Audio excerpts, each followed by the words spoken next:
Well, hello. I've got to say I've been pretty excited with the engagement so far of the last video. In fact, I really enjoyed the conversations, the back and forths. I even got to speak French. Please, if you got some Russian or Korean questions, let's see if I can butcher that language too. This has been really exciting so far. So much so that I thought I would share the stage here with my office panda, Roxy. Roxy comes to the office pretty much every day with me, and it's one of her favorite places to come. In fact, she sits on my shoes each morning until I promise to take her, because she wants to come in and be petted by everyone every day. Would love to start off by saying a couple of great things. We have a great client, Olive Technologies.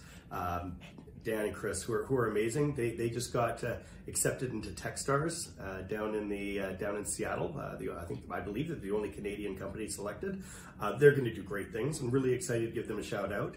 Last week we had YV Arcade. YV Arcade was amazing. It was so much fun. I thank our marketing manager Pauline for organizing such an event, as well as the great team from Major Tom. But what a YV Arcade was a video game contest, Smash Brothers, or as I call it, Smash on the keyboard, because I'm too old to know what Smash Brothers really is.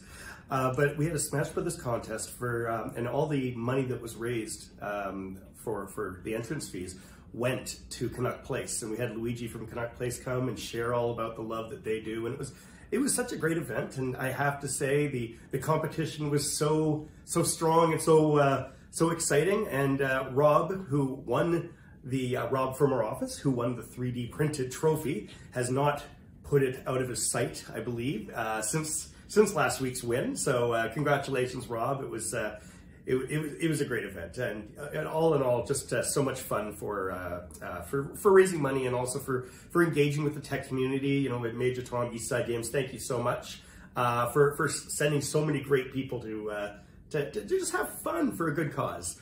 Another thing I'd like to share, if you were reading the Richmond newspaper, this handsome guy, oh, almost pointed the wrong guy, don't recognize this handsome guy here. That's my handsome twin brother, David Hobbs, and this is just an announcement that he's been selected to be part of the Richmond Hospital Foundation, sit on the board. I know a couple of people here who are great. Jeff Booth, Kieran Rowe, both of them fantastic. I'm sure it's a really, really great group of people to be amongst, but I'm really proud of my brother David for taking the initiative to make a difference in the community, which I think is fantastic.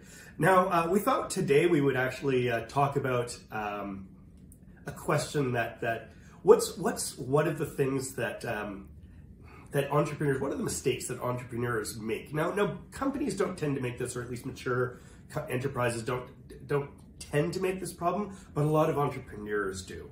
And what that is they come in with to us with a really great idea for a technology, but it's not really a business.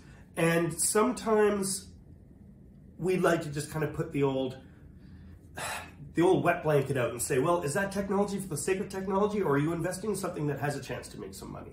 And it's hard to differentiate that sometimes, but really you have to ask the question, you know, is this solving a problem? Am I trying to optimize either a business's life, or we're trying to entertain someone, which is pretty good. But I mean, I've actually had my own businesses, which I would say were huge failures because it was a technology for technology's sake.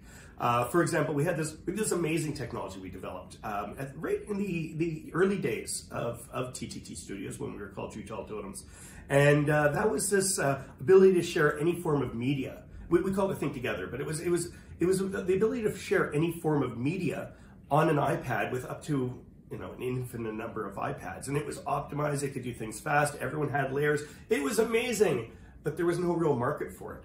I would actually say the only good thing that really came out of it, besides, you know, showcasing that we have some pretty amazing tech chops, because everyone who looked at that app said, yeah, you can make my office calendar app after seeing that we can do that. But the only really good thing is we hired our first MBA interns, including Jose, our current CEO, to try to solve what is the business opportunity here. Because when you look at it, you're like, wow, this is such a great idea. But at the end of the day, the only thing we can come up with is, hey, let's park that technology and try to find something new. And then in the end, Jose ended up coming back to become our CEO of TTT Studios. So I say that's a win. So every journey has a win.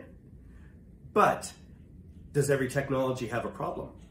I'd love to hear, you know, your thoughts. Have you come across this as well, where a technology serves no purpose? It's really, really cool, but there's no business opportunity. I'd love to hear more stories, and you know, why don't we share it down in the comments?